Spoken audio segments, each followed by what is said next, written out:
వచ్చినాయి, ఈయనేమో క్లెయిమ్ చేసుకుంటున్నాడు, సిగ్గులేదు ఈయనకి అని చెప్పి నిన్న ఒక చిన్నపాటి యుద్ధం జరిగింది వైఎస్ఆర్సీపీకి టీడీపీకి మధ్యలో సోషల్ మీడియాలో, ఎస్పెషల్లీ ట్విట్టర్లో.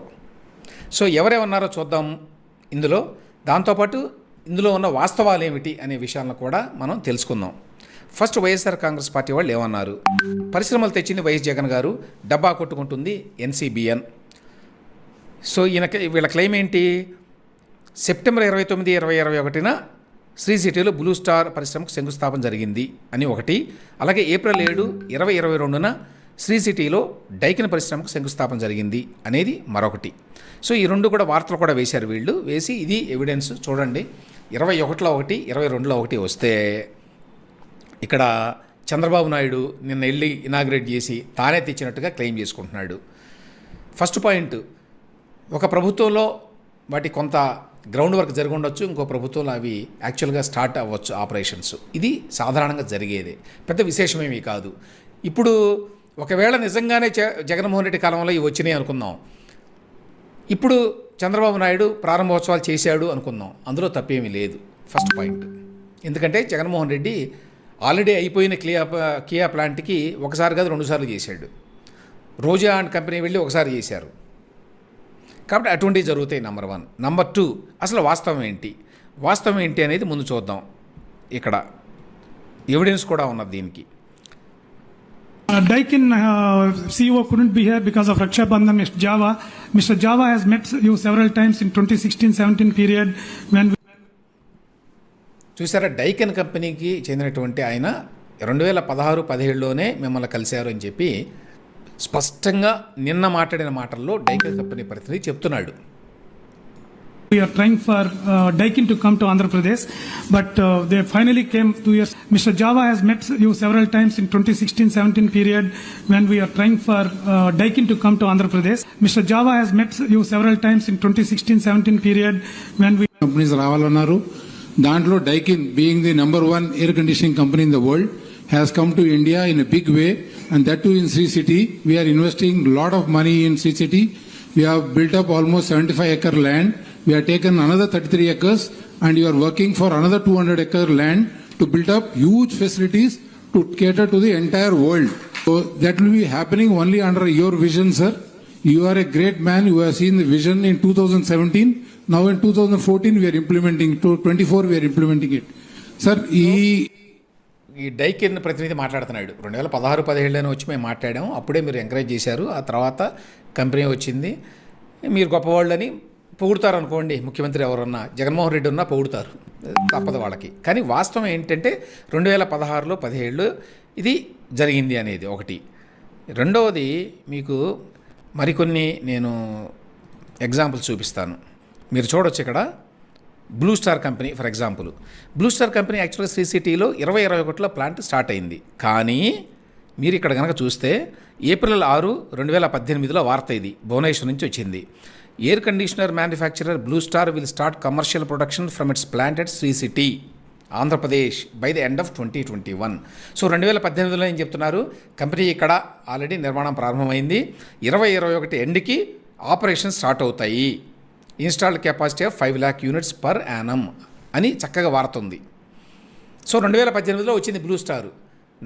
Even though it's operation started in 2021.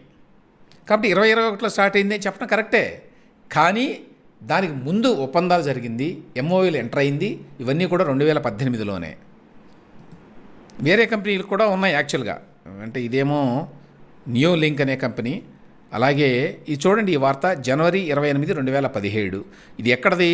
CA partnership summit జరిగింది వైజాగ్లో. అప్పుడు 13 companies sign MoUs for investing over 600 crores in Sri city అని ఒక వార్త ఉంది. ఈ వార్తలో మీరు చూడవచ్చు కింద బ్లూ స్టార్ ప్రతినిధులు కూడా ఇందులో ఉన్నారు, వాళ్ళు కూడా ఎంఓయూ సైన్ చేశారు. ఇదొక పాయింట్. తర్వాత నిడిక్ అనే కంపెనీ, నిన్న ఆయన ప్రారంభోత్సవాలు చేసిన కంపెనీలు ఇదొకటి కదా. ఈ నిడిక్ అనే కంపెనీ కూడా ఎప్పుడో వచ్చింది, ఇది 2018లోనే. అలాగే జూన్ 30, 2015 నాటి వార్త ఇది. All roads lead to Sri city.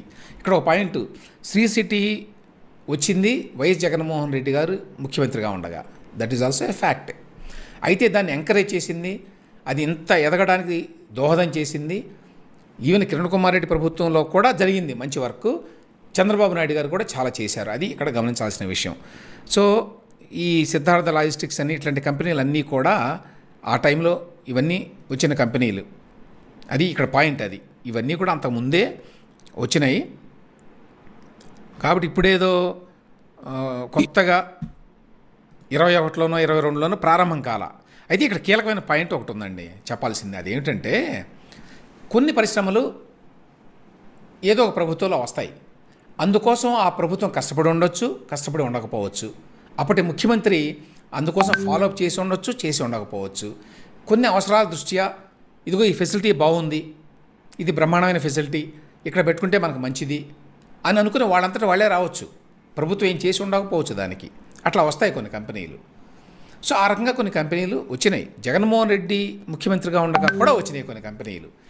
కానీ ఇక్కడ పాయింట్ ఏమిటంటే what has been the contribution of mister Jaganmohan Reddy. ఆయన ఏమైనా కాంట్రిబ్యూట్ చేశాడా, ప్రోయాక్టివ్గా వ్యవహరించాడా, డైనమిక్గా వ్యవహరించాడా, అట్రాక్ట్ చేయడానికి ప్రయత్నించాడా, కష్టపడ్డాడా, లేకపోతే చంద్రబాబు నాయుడు గారు ఆ విధంగా కష్టపడ్డాడా, ఆ విధంగా ఫాలోఅప్ చేశాడా, పిలిపించుకుని ఎంఓఏలు అవన్నీ కూడా ఎంటర్ అయ్యాడా, వాళ్ళ మీద రకరకాలుగా ఒత్తిడి తీసుకొచ్చాడా, మీరు కంపెనీని మా రాష్ట్రానికి తీసుకురండి అని.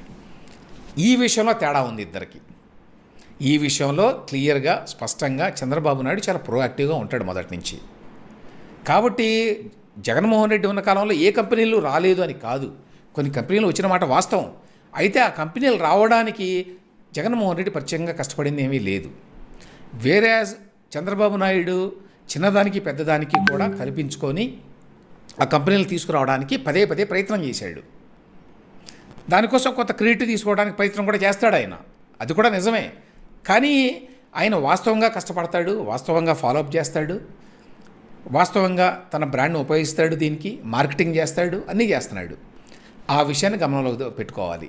సో జగన్మోహన్ రెడ్డి కాలంలో ఏ కంపెనీ రాలేదా, ఇందులో కొన్ని కంపెనీలు ఆ టైంలో వచ్చినాయి, వాస్తవమే అది. కానీ ఇందులో ఎక్కువ కంపెనీలు వచ్చింది చంద్రబాబు నాయుడు యొక్క కష్టం మూలంగా, అతని యొక్క మార్కెటింగ్ మూలంగా, అతను బిల్డ్ చేసినటువంటి బ్రాండ్ మూలంగా అనేది కూడా వాస్తవం. దాంతోపాటు ఈ కంపెనీలు రావడానికి, వాళ్ళని హ్యాండ్ హోల్డ్ చేయడానికి, వాళ్ళకి మేమున్నాము, మా ప్రభుత్వం మీకు ఏం కావాలన్నా చేస్తుంది అనేటువంటి ధైర్యం ఇవ్వడానికి చంద్రబాబు నాయుడు అప్పటికి ఇప్పటికీ ప్రయత్నిస్తున్నాడు. అందువల్ల అతను కొంత క్లెయిమ్ చేసుకున్నా కూడా అది జస్టిఫైడు అనే విషయాన్ని గుర్తించాలి. కాబట్టి ఈ కంపెనీ ప్రారంభమైంది జగన్మోహన్ రెడ్డి హయాంలో అంటే వాస్తవమే, అది అంతవరకే వాస్తవం. అది బియాండ్ దట్ అందులో వాస్తవాలు ఏమి లేవు. ఇంకా వేరే చంద్రబాబు నాయుడు విషయంలో అతను he walks the extra mile ప్రతిసారి కూడా, అందుకోసం కష్టపడతాడు, అందుకోసం క్రెడిట్ కూడా తీసుకుంటాడు, తప్పేమీ లేదు అందులో. పోటాపోటీగా ఇది అన్ని ప్రభుత్వాలు అందరూ ముఖ్యమంత్రులు అట్లా చేస్తే రాష్ట్రానికే మంచిది. జగన్మోహన్ రెడ్డి ఆయనతో ప్రాబ్లం ఏంటంటే చంద్రబాబు నాయుడు కంటే ఎక్కువ కంపెనీలు తీసుకొస్తాను నేను అని చెప్పి అనుకొని ఆ ప్రయత్నం చేయాల. ఆయన పట్టించుకోడు. మీరు చూడండి, ఒక్క కియా కంపెనీని మరి రెండోసారో మూడోసారో ఇనాగ్రేట్ చేయడానికి వెళ్ళాడు, కానీ శ్రీ సిటీని తన 5 ఏళ్ల కాలంలో ఒక్కసారి కూడా విజిట్ చేయలేదు. అటువంటి ముఖ్యమంత్రి ఎవరైనా ఉంటారా? శ్రీ సిటీ గురించి ఇవాళ నువ్వు ఇంత క్లెయిమ్ చేసుకుంటున్నావు కదా నీ పార్టీ తరఫున ట్విట్టర్లో పదే పదే, మరి 5 సంవత్సరాల కాలంలో ఒక్కసారి కూడా విజిట్ చేయడానికి టైం దొరకలేదా? ఏదో కంపెనీ ఎప్పుడో అప్పుడు ప్రారంభోత్సవం ఇంకొకటో శంకుస్థాపన జరుగుతుంది, వెళ్ళొచ్చు. వెళ్ళినప్పుడు పనిలో పనిగా అందరితో మాట్లాడతారు, అందరూ కూడా వస్తారు. ఎందుకంటే సీఎం వస్తున్నాడు, ఇది అవకాశం మనం ఇంటరాక్ట్ అవ్వడానికి, వ్యూస్ ఎక్స్చేంజ్ చేసుకోవడానికి, వాళ్ళ ఆలోచనలు తెలుసుకోవడానికి. కానీ ఆ పని ఏమి ఒక్కసారి కూడా చేయలేదు జగన్మోహన్ రెడ్డి. అంటే you can understand the extent of his interest in encouraging industry, in meeting with industry stalwarts. అది లేదు ఆయనకి, అది తెలిసిన విషయం. కాబట్టి వైసీపీ అభిమానులు మొత్తుకోవచ్చు, జగన్మోహన్ రెడ్డి ఉన్న కాలంలో బ్లూ స్టార్ వచ్చింది, 21లో వచ్చింది, 22లో వచ్చింది. నిజమే, ఇప్పుడు జగన్మోహన్ రెడ్డి గారు ఉన్న 5 ఏళ్ల కాలంలో ఒక ఇండస్ట్రీ కూడా రాకుండా ఉండదు. ఎట్లా సాధ్యం? అది వస్తుంది. కానీ అందుకోసం ఆయన ఏమైనా చేశాడా, ఏమైనా ప్రయత్నం చేశాడా, ఏమైనా కష్టపడ్డా అనేది ఇంపార్టెంట్. అట్లా చూసినప్పుడు ఖచ్చితంగా చంద్రబాబు నాయుడు అప్పటికీ ఇప్పటికీ కూడా పరిశ్రమలను ఆకర్షించడానికి ఎక్స్ట్రా ఎఫర్ట్ పెడతాడు, దానికోసం కష్టపడతాడు. ప్రభుత్వ ఉద్యోగుల్ని అందుకు అనుగుణంగా మలుస్తాడు, మార్కెటింగ్ చేస్తాడు.